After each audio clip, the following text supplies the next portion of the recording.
Hey everyone, it's Eric here from MacBook. Got another video for you guys today. Hope you guys are doing well. This MacBook is doing unwell. If you guys didn't already know, we are located right outside of Washington, D.C., Northern Virginia. We do MacBook repairs as well as data recovery services for any type of MacBook that you may have. We work on all the latest models and older models on all types of issues like liquid spills, power repairs, just devices just not turning on. So if you guys are interested, check the links in the description down below for how you can send in your MacBook to us for us to help you guys for repair. So we have this 15-inch MacBook. It's a little bit of an older one. It's an Intel-based model, but it's not powering on. So let's go ahead and see what's going on. So we have our USB-C tester over here. Let's go ahead and plug this in. So we have 4 ports here.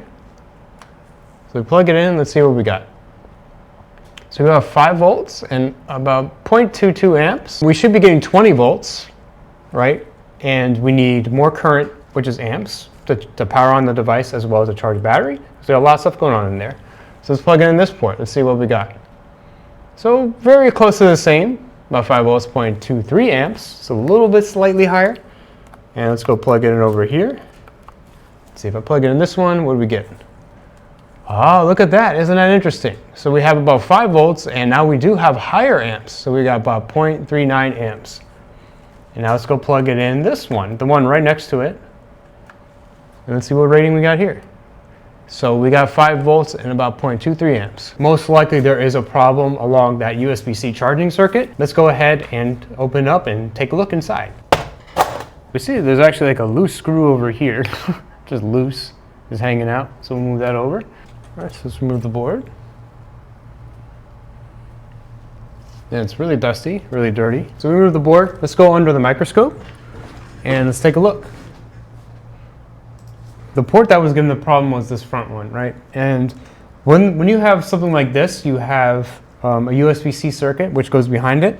And if we look, we have this big chip here. This is your Texas Instrument chip.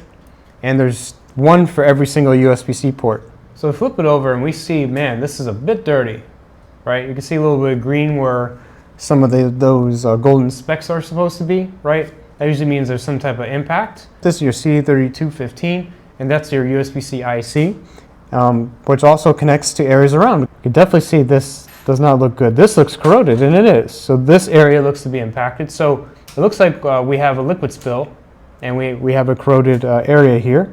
So we need to at least clean up this area. Let's just get some of this nastiness out.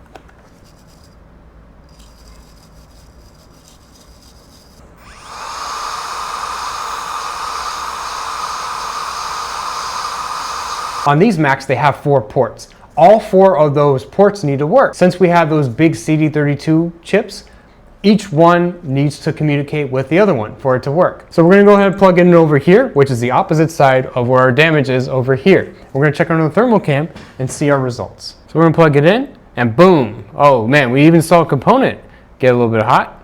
So I don't wanna keep this going. I'm just gonna unplug it right away, but we see that that other side looks to be damaged. So we saw the component flare up as well as our big CD32. We're going to go check that component to see what that one is, because that component could be connected to our big CD32 chip, causing the short to happen. So maybe if we replace one, maybe we fix the whole short. So we know that the damage is here, and it looks like that this component is the problem. It's causing the short. So let's go ahead and just measure it real quick.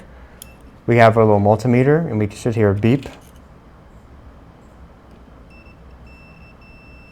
Yep, so we have a short there. We're just going to go ahead and replace this one. And I did notice if I scoot over here, we have this one that doesn't look too hot either. You can't even see.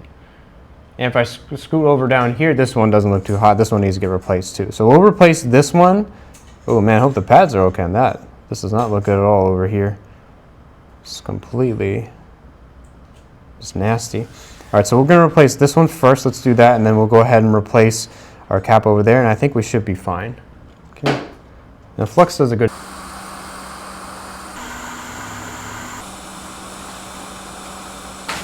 Oops.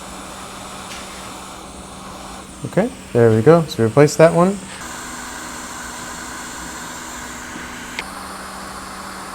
Cool, nice and easy.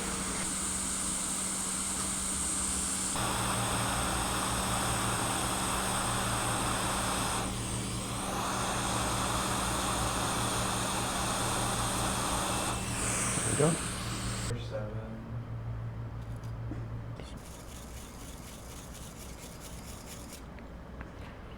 I'm gonna clean it, make sure there's no flux.